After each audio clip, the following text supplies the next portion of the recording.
During Easter at my parents', my husband was helping clean the attic, then suddenly went pale and said, "Don't react. Wait until your mom leaves." Then I saw what he had found. I didn't cry, I did this. 3 days later, my parents were calling their lawyer in a panic. I always assumed if my life ever changed in a single moment, like really changed, not the haircut kind of change, it would come with a sound cue, a musical swell, a thunderclap, something orchestral. But no, there was dust.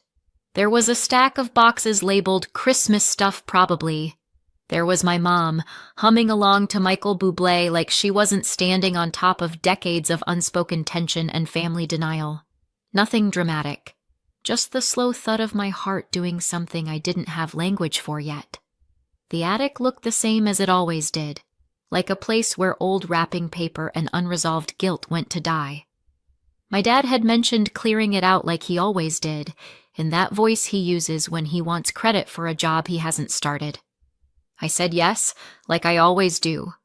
My husband Daniel offered to help, because he always does. That's his thing, showing up when no one else really notices I'm still there. Mom was sorting a tub of garlands in the far corner, muttering something about mice. Daniel had drifted to the other side, quietly making himself useful, the way he always does when things feel delicate. I was elbow deep in a nest of yellowing extension cords when I realized he'd stopped moving. I looked up. He was crouched behind a stack of boxes, staring at something, not blinking, not breathing. "Daniel?" I said. He turned his head slightly, just enough to meet my eyes. His face was pale. Still. He stood up slowly, crossed the attic, and crouched next to me. His voice was barely audible. "Don't react. Wait until your mom leaves." That was the moment I knew something was wrong. Not just wrong, serious. My whole body froze. Not, "Come look." Not, "You have to see this." Just, "Don't react." That's when my chest started to burn, like my heart had taken a deep breath and refused to let it out. "What is it?" I asked, barely keeping my voice steady. Daniel didn't answer. He just glanced at my mom, still humming to herself. Mariah Carey this time, which somehow made it worse. She was 2 steps to our left, bubble-wrapping old Christmas figurines like they were breakable history. "Not here," Daniel said. "We need her gone." I stood up like I was sleepwalking, walked to the edge of the attic. "Hey, Mom," I called down, trying to sound casual. "Can you check if we still have the vacuum with the hose? Might be easier than the broom." She answered with something cheerful and vaguely musical, then disappeared down the stairs like this was just another Tuesday chore and not the unraveling of my entire life. The second she was gone, Daniel stood and pointed. There was a space behind the insulation, barely visible, like a seam in the wall that someone had tried to make disappear. Boxes pushed in front of it. A folded carpet thrown on top like a blanket hiding a bruise. Daniel didn't touch it. He just stepped aside, watching me. I moved the boxes with hands that didn't feel like mine. There was a cardboard box shoved in sideways. Nothing fancy, just taped shut, the flaps a little loose, like it had been opened recently and closed in a hurry. I pulled it out and lifted the lid. Inside, a folder, cream-colored, slightly creased. Neat. Tidy. I picked it up. It felt too heavy for what it was. My fingers were sweating. I flipped it over. My full name was printed on the front. Daniel didn't say anything, but I didn't need him to. I looked at his face, tight, unreadable. And I knew. He'd seen this already. He must have opened it, just enough to understand. Just enough to know I needed to see it for myself. The date underneath my name stopped me cold. 19 years ago. I opened it. Not all the way, just enough to see the header, the formatting, the kind of page that has been printed on purpose. Daniel leaned in and tapped a section with his finger. Gently. I read a single sentence, maybe less. Then I stopped reading. My body didn't move, but it felt like my brain had taken a step backward. The air in the attic changed. Not physically, emotionally. It felt like someone had switched on a light I didn't know was there. My ears started ringing. I could still hear Michael Bublé downstairs, my mom laughing at her own joke, my dad probably pretending not to hear anything. Eventually, I whispered, "We need to leave. Please. Now." Daniel nodded.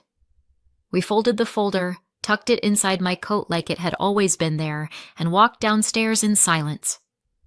My mom was at the base of the stairs, holding the vacuum and asking something about whether we needed the upholstery attachment.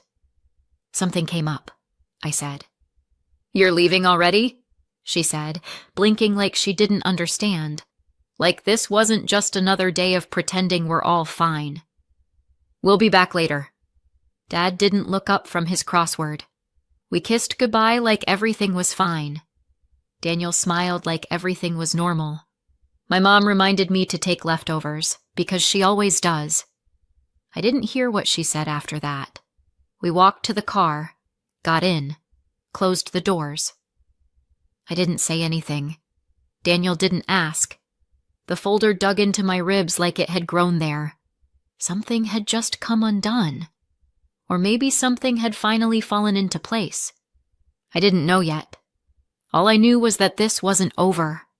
Not even close. I used to think all younger siblings felt like background characters, like our main role was to react to the plot happening to someone else. But then I grew up and realized, no, sometimes the spotlight just genuinely never swings your way. My sister Natalie was born 4 years before me and apparently 400 years wiser. From the moment I had language, I understood that she was the reference point. Everything about me was filtered through her. Natalie liked math. I was more creative. Natalie made straight A's. I had a good attitude. Natalie got a trophy. I got a participation ribbon and a reminder to smile for the photo. It wasn't cruelty. It was subtler than that. My parents, my mom especially, had a way of comparing us without sounding like they were doing it. Like they were just noticing something. Like the weather. And I, being the observant little sponge I was, learned to stop asking for too much space, or attention, or breath. Natalie's life took off like something you'd read in a lifestyle blog and roll your eyes at. She got a scholarship to some competitive business program, one of those ones that's hard to pronounce and always sounds more expensive than it should be. There was a photo of her holding a certificate with her name on it, beaming, Mom standing next to her like she'd just personally handed her the future. After graduation, Natalie launched her own company, a wellness and productivity coaching business. Mindfulness, journaling, digital planners, clean fonts, curated lighting. It had vision statements and Instagram testimonials before it had walls. It worked. Immediately. She got grants, clients, interviews, the kind of traction that made people say things like, "She's a natural," and "Some people are just built for this." And the more successful she got, the more impossible she became. She was arrogant in the kind of way people forgive if they're photogenic and good with a microphone.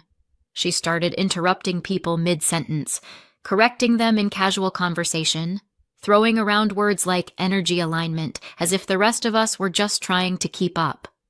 She called me cute once for still renting, as in, "Oh my God, that's so cute. You're still in that little apartment, right?" Like I was a rescue dog with a good attitude. My mom was obsessed. Not proud. Obsessed. She didn't just support it. She followed it. She kept copies of the course booklets. She reposted quotes on Facebook. She said things like, "Natalie's changing lives," as if we were all part of a religion and Natalie was the woman on the stage with the mic. She asked how the business was going, constantly. She gave her marketing advice. She read all the testimonials out loud like bedtime stories. She didn't ask me much. She didn't know what I did for work. Not really. Sometimes she got the job title right. Sometimes she didn't.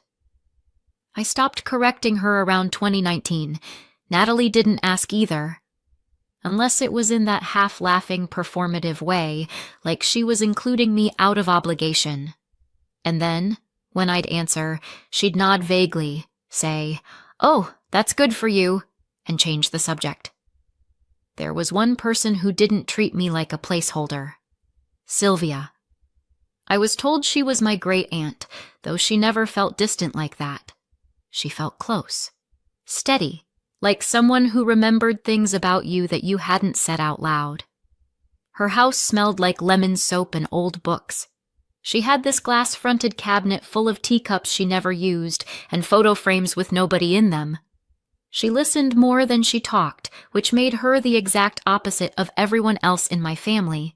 She gave me birthday cards with folded bills inside, asked what I was reading, took me for walks and called me clever in a way that didn't feel like filler. Once, in her garden, she leaned down and said, "Maybe this place will be yours one day." I was 7. I didn't know what she meant. I just liked how it sounded. She died when I was 9. I don't remember seeing her sick. I just remember one day she was there, and then she wasn't. After the funeral, my parents told me she'd had debts, that her big house was mostly illusion, that there was nothing left to inherit. She lived big, but she owed bigger, my mom said, like it was wisdom. They repeated it often enough that it started to sound rehearsed. I remember nodding and saying nothing. I remember stopping myself from asking if I could still wear the bracelet she gave me. In the car, I opened the folder. There was no dramatic breath-holding moment, no slow turning of the pages. I just opened it. I needed to see it. I needed something to tell me I hadn't imagined the weight of Daniel's voice when he'd said, "You need to see this." My name was at the top. The date, 19 years ago. It was a trust, created by Sylvia. The documents were legal, formal, embossed with the kind of seals that mean something. The trust was in my name. Sylvia had named Carol and Richard, my parents or so I thought, as guardians and financial trustees. The terms were clear. They were to disclose everything on my 18th birthday. The assets, whatever they were mine. There was also a letter. It was folded between the pages, tucked carefully like someone was hoping it would survive being ignored. I opened it. "My darling Mara, if you're reading this, it means I'm gone, and the people raising you have decided the time is right to tell you the truth. I pray they did. You deserve to know who you are. My name is Sylvia. You've known me as your great-aunt, but I am actually your grandmother. Your mother, Celia, was my daughter. She died when you were still very small. Too small to remember her, but not too small to be remembered. After Celia passed, your Aunt Carol and her husband Richard took you in. They are Celia's half-sister and brother-in-law. They raised you, and for that I was grateful. But it was my wish, clearly stated, that you be told the truth when you turned 18. You were not born to them. You were born to Celia, and to me. I set up this trust so you would have a foundation, something your mother didn't have, something you could build on, a future that belonged to you. I hope it has been honored. I hope they showed you this on your 18th birthday as promised, and I hope, more than anything, that you have not lived your life feeling second. With all my love, Sylvia. I just stared at the paper, the signature, the words, "You were not born to them," and felt my entire life tilt sideways. Daniel sat beside me, quiet, still. I folded the letter slowly and placed it back inside the folder. Then I just sat there, breathing like it was a new thing I had to learn. The lawyer didn't blink when I showed him the folder. He just nodded slowly, like this sort of thing happens more often than people think, and said, "Okay, first thing we'll do is file a formal demand for accounting. They're legally required to provide a full report." Daniel sat next to me, quiet, one hand on my leg. I didn't say much either. I just nodded. I felt like I was learning how to exist again, but underwater. The letter went out that week. I imagined it landing on their doormat, tucked in a tidy envelope, the return address typed in black ink. Very official, very polite, a ticking bomb disguised as a question. They didn't call me right away, not until the second day. My phone lit up at 10:14 a.m. Mom. I let it ring once before answering. Her voice was sharp from the first word. Are you serious? Not hello. Not what's going on. Just pure, immediate offense. You're suing us? She hissed. After everything we've done for you? I didn't answer. She continued, louder this time. You ungrateful little girl. You wouldn't even exist if it weren't for us. I almost laughed. Not because it was funny, because it was familiar.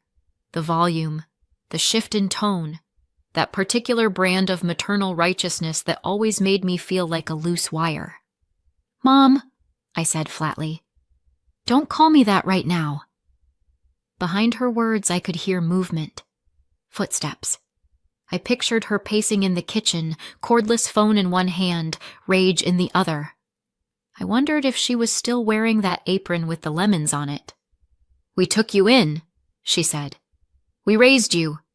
We paid for your food. Do you know how much it costs to raise a child? And this is how you thank us? It wasn't yours to pay with. There was a pause. Just long enough to know I'd hit something. Then Richard's voice cut in from the background. Tell her we'll fight it. We're not letting her destroy everything. They were on speaker. Of course they were. You're not a victim, Mara, Carol snapped. We did what we had to do. It wasn't that much money. I will see how much when the accounting comes in, I said. She scoffed. Oh, please. You think this is going to fix you? You think getting a few dollars makes up for being a miserable little... I hung up. Daniel watched me from the kitchen, leaning against the counter, arms folded. He didn't ask what she said. He didn't need to. Later, I caught myself thinking the words Mom and Dad again, out of habit, like my brain hadn't caught up with the truth. I stopped mid-thought. Carol. Richard. I don't want to call them Mom and Dad anymore. Not after what they did. Not after what they took. But it's hard to untangle 30 years of language from your mouth. Harder still to do it from your memory. 2 days later, they showed up. No warning. Just a knock at the door, sharp and familiar. When I opened it, they were both standing there, smiling like nothing had happened. Carol held a Tupperware container. Cookies, probably. The kind she made when I was sick or quiet or taking up too much space. We thought we'd talk face to face, she said. Like a family. Daniel stayed in the next room. He trusts me to hold my own. I let them in, because I wanted to see what they looked like when they lied in person. Carol sat on the couch and started talking immediately. Words like misunderstanding, overreaction, dramatic. Richard just stood with his arms crossed, like he was waiting for someone to tell him he was right. You're blowing this out of proportion, Carol said. It wasn't some crime. We made choices. As parents. You weren't supposed to make them for me. Don't get smart. I didn't answer. You've always been sensitive, she said. You always needed everything spelled out for you. Maybe if you'd asked more questions. When I was a child? She rolled her eyes like I was being impossible. We didn't want to traumatize you. You were so fragile back then. Richard spoke for the first time. We gave you a life. I stood. Where did the money go? Carol blinked. What? The trust. Where did it go? Silence. Did it go to Natalie? Carol's jaw tightened. You think we're going to stand here and justify every choice we made for you? You mean the choices you made without me? You weren't ready, she snapped. We used it where it mattered. So it did go to Natalie. Richard stepped in, voice low and final. It went to someone who deserved it. That was it. That was the moment. I didn't say anything else. I opened the door and waited. They stood there for a second too long, as if daring me to flinch. "You're not our daughter anymore," Carol said. "Hope you're happy." She left the cookies on the table on her way out. That night, I sat at the kitchen table and wrote a message to my lawyer. "Proceed with the suit. Include Natalie." Daniel didn't ask what happened. He just poured me tea and sat down across from me like he was going to stay as long as it took. They offered me a deal, $150,000 wired directly if I dropped the case and let this whole thing go. Their words, not mine. It came in an email. No greeting, no apology, just numbers and the softest legal threat you can write in 12-point font. Daniel read it first and slid the laptop across the table like it might bite. "That's more than enough," the message said. "You didn't earn it anyway." There was a line at the end I kept rereading. "You were never the ambitious one." Cute. I didn't respond. 2 days later, I saw Natalie's face on my screen. It was one of those women to watch videos. Filtered lighting, tasteful bookshelf. Just the right amount of eyeliner. She was being interviewed in her office, or at least a room designed to look like an office and not a branded shrine to herself. "No one gave me anything," she said. "I built this business with grit, with failure, with persistence." I watched in silence. She smiled like she believed it. "If you want something," she added, "you have to earn it." I closed the tab, called my lawyer. "We're going all the way." Natalie called me the next morning. I didn't answer. She called again. By the third call, I picked up. "What the hell is wrong with you?" No hello, no warm-up. Just Natalie, spitting fury down the line like she'd been rehearsing it in front of a mirror. "You're dragging my name through the dirt. You're obsessed. You always have been. Okay. You don't get to ruin my career because you couldn't build one yourself. Ask Mom and Dad where the money came from." Silence. And then, not silence, worse. "Yeah," she said. "I found out." "So what?" "The scholarship paid for school, but it was still a competitive program. I earned my place. The grants helped launch the business, but that didn't build my ideas. I did that. It was just money. It doesn't mean I'm not successful." I didn't argue. I let her hang up. The court date came faster than I thought it would. I didn't go to every hearing, just the one that mattered. The judge was a woman with silver hair and no time for emotion. My lawyer walked her through the trust records, the bank statements, the transfers, the shell accounts, the payments marked scholarship fund that went straight into Natalie's tuition, the marketing budgets labeled business grants that came directly from my name. It was all there. Paper trails don't lie. Natalie's lawyer tried the sympathy angle. She was a child. She didn't know. But the records showed she'd known for years. Known and stayed quiet. Known and still said things like, "No one gave me anything." The ruling was clear. The business was to be liquidated. The assets, what was left, would go to me. Carol and Richard were responsible for the rest. They didn't speak when the judgment was read. Carol's hands stayed perfectly still in her lap. Richard just stared straight ahead like he was watching a fire he couldn't put out. I got the transfer 2 weeks later.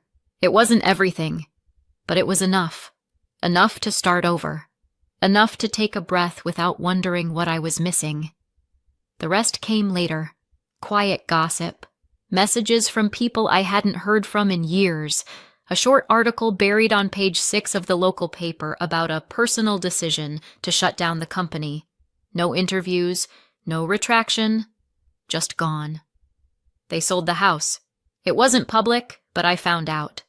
Word gets around when a pillar of the community downsizes to a modest rental 2 towns over. Natalie moved back in with them. Apparently, she's recalibrating. which is rich, considering that's what she used to call her $399 online course for people who'd just been dumped or fired. I got a final message, an email from Carol. The subject line was blank. The body said, "You've destroyed everything. You were never one of us." I deleted it before Daniel could read it. Sometimes when I can't sleep, I take out the letter from Sylvia. It's creased now, faded in one corner, but I still read it like it might say something new. Not because I'm looking for closure, just because it's the only thing in this whole mess that was meant for me. I haven't told anyone what I'm doing next. I don't think I need to. The truth is, I don't want to build anything right now. I just want to stand still and finally feel like the ground beneath me is mine. I never thought I'd feel this calm. Not after everything. Not after courtrooms and bank records and old family photos turned into evidence. But I do. Carol and Richard haven't reached out since the judgment. Natalie hasn't either. I'm fine with that. The peace is louder than the silence ever was. We moved. Smaller house, bigger windows. Daniel cooks more now. I laugh more. I got the money. All of it. The business, the accounts, the emergency fund that was never meant for me. Even the $150,000 they once offered to make me disappear. I took that too. I thought I might feel guilty. I don't. They lied to me. For years. And that money was supposed to be mine. Now it is. I don't know what I'll do with it yet. Travel. Write. Maybe just sleep without clenching my teeth. I found one of Celia's friends, Marisol. We had coffee. She showed me pictures and told me Celia was wild, creative, and head over heels in love with me. That's all I needed to know. There's nothing unfinished here. I have what's mine, and I'm finally, completely standing in it. Did I go too far, or not far enough? Comment below and subscribe.